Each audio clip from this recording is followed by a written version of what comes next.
চিংড়ি বা প্রন যেহেতু একটা সামুদ্রিক প্রাণী, তার উৎপত্তি কিভাবে হয়েছে সঠিকভাবে তা জানা না গেলেও কথিত আছে প্রথম ইউরোপের কোস্টাল এরিয়ার দিকে প্রচুর পরিমাণে প্রন দেখতে পাওয়া যায়।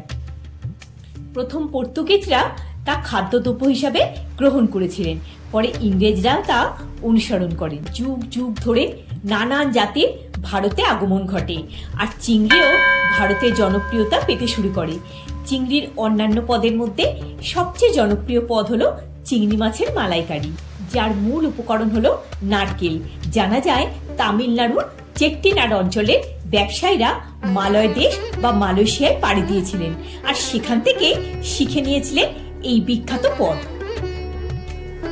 ভারতের উপকূলবর্তী অঞ্চলে এই পদ খুবই জনপ্রিয় হয়ে ওঠে, আর বাঙালির যে কোনো অনুষ্ঠানের মধ্যমণি হলো এই চিংড়ি মাছের মালাইকারি। নমস্কার বন্ধুরা, আমি সূচনা। আমার চ্যানেল সূচনা দিনলিপি ও রান্নাঘরে আপনাদের সকলকে স্বাগত জানাই। চিংড়ি মাছের মালাইকারি বানানোর জন্য 1 কেজি বাগদা চিংড়ি নেওয়া হয়েছে। মাথাটা ছেটে নেওয়া হয়েছে, আর লেজাটা রেখে বাকি খোসা ছাড়িয়ে ও পিঠের শিরাটা তুলে পরিষ্কার করে ধুয়ে রাখা আছে। এখানে 15 পিস মাছ রয়েছে। আপনারা চাইলে গলদা চিংড়ি দিয়েও রান্নাটা করতে পারেন। মাছটা একটু ম্যারিনেট করার জন্য পরিমাণ মতো নুন দিয়ে দিলাম, দিয়ে দিচ্ছি 1/2 চা চামচ হলুদ। এইভাবে মাছগুলো সাজিয়ে তার উপর নুন হলুদটা মাখালে মাছের মধ্যে সমানভাবে নুন হলুদটা মেশে।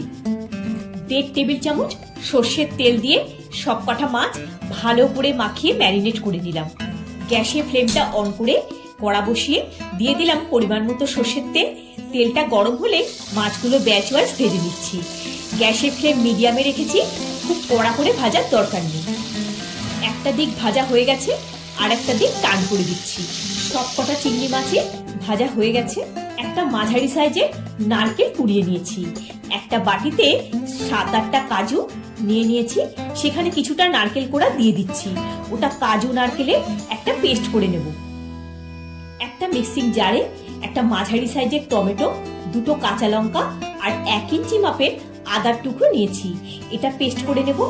বাকি নারকেল কোড়াটা একটা বোলে রেখে খানিকটা উষ্ণ গরম জল দিয়ে ভিজিয়ে রাখছি।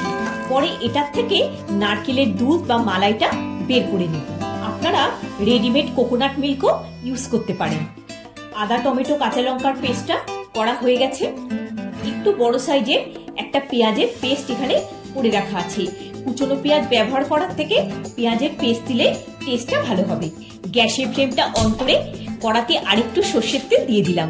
ফোড়নে দিলাম 2টো তেজপাতা, 2টো দারচিনি স্টিক, একটা জয়িত্রী ফুল, 4টে ছোট এলাচ, 4টে লবঙ্গ। মশলাটা দিয়ে একটু সুগন্ধ বেরোলে পেঁয়াজ বাটাটা দিয়ে দিলাম। পেঁয়াজটা ভালো করে কষিয়ে নিতে হবে। এখানে রসুন বাটা ব্যবহার করছি না।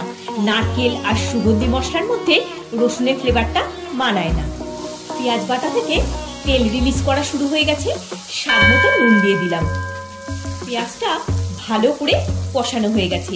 এবার টমেটো আদা কাঁচা লঙ্কার পেস্টটাও দিয়ে দিলাম। মিক্সির জারে কাজু আর নারকেলটা দিয়ে পেস্টটাও করে দিলাম। যে নারকেলটা থেকে মালাইটা বের করব সেটা মিক্সিতে একবার ঘুরিয়ে নেব, যাতে নারকেলের দুধটা খুব ভালো করে বের হয়। টমেটো থেকেও তেল ছাড়া শুরু হয়ে গেছে। দিয়ে দিচ্ছি 1/2 চা চামচ হলুদ গুঁড়ো, 1/2 চা চামচ লাল লঙ্কা গুঁড়ো, ঝালটা আপনারা স্বাদ মতো দেবেন, 1/2 চা চামচ জিরে গুঁড়ো, 1/2 চা চামচ ধনে গুঁড়ো, 1/2 চা চামচ কাশ্মীরি লঙ্কা গুঁড়ো। এবার এই পুরো মশলাটাই ভালো করে কষিয়ে নিতে হবে। একটা বোলের উপর ছাঁকনি নিয়ে নারকেলের পেস্টটা দিয়ে দিলাম। দেখুন ঘন মালাইটা নিচে পড়ছে। 1 টেবিল চামচ টক দই হুইস্কার দিয়ে ফেটিয়ে নিচ্ছি। মশলাটা ভালো করে কষানো হয়ে গেছে। ফ্যাটানো দইটা দিয়েও আবারও মিক্স করে নিচ্ছি। এবার কাজু আর নারকেলের বাটাটাও দিয়ে দিলাম। দিয়ে দিলাম স্বাদ মতো চিনি। চিংড়ি মাছের মালাইকারি একটু মিষ্টি মিষ্টি খেতে ভালো লাগে। মিক্সির জারটাতে একটু জল নিয়ে সেটা মিশিয়ে নিয়ে একটা ঢাকা দিয়ে একটু কুক হতে দিলাম। নিয়ে নিয়েছি 2 টেবিল চামচ ফ্রেশ ক্রিম। এটার পরিবর্তে ঘন দুধও নিতে পারেন। ভালো করে ফেটিয়ে নিচ্ছি। ঢাকাটা খুলে আরো একটু নুন দিয়ে দিচ্ছি। এবার নারকেলের দুধটা দিয়ে মিশিয়ে নিলাম। দিয়ে দিচ্ছি 1/2 চা চামচ শাহি গরম মশলা গুঁড়ো। মাছগুলো এবার গ্রেভিতে দিয়ে দিলাম। আরো একটু নারকেলের দুধ দিয়ে দিলাম। একটা ঢাকা দিয়ে মিনিট 2 কুক হতে দিচ্ছি। ফ্যাটানো ফ্রেশ ক্রিমটাও দিয়ে মিশিয়ে নিলাম। চিংড়ি মাছের মালাইকারি রেডি। গ্যাসের ফ্লেমটা বন্ধ করে দিলাম। 1 চা চামচ দেশি ঘি দিয়ে 1 মিনিট স্ট্যান্ডিং টাইম দেব, তারপর সার্ভ করে দিচ্ছি। প্রথমে মাছগুলো সাজিয়ে নিয়ে তারপর গ্রেভিটা দিয়ে দিলাম। এইভাবে চিংড়ি মাছের মালাইকারি বানালে স্বাদ হবে একদম অনুষ্ঠান বাড়ির মতো। উপর থেকে একটু ফ্রেশ ক্রিম দিয়ে গার্নিশ করে দিলাম। তাহলে বন্ধুরা, সামনেই আসছে জামাই ষষ্ঠী। এইরকম ভাবে চিংড়ি মাছের মালাইকারি বানালে খেতে লাগবে অনবদ্য। ভাত, পোলাও যে কোনো কিছুর সাথেই খুব মানাবে। ভিডিওটা যদি ভালো লেগে থাকে একটা লাইক দিয়ে চ্যানেলটা সাবস্ক্রাইব করে পাশে থাকার অনুরোধ রইল। সবাই খুব ভালো থাকবেন, সুস্থ থাকবেন। দেখা হচ্ছে পরের একটি পর্বে।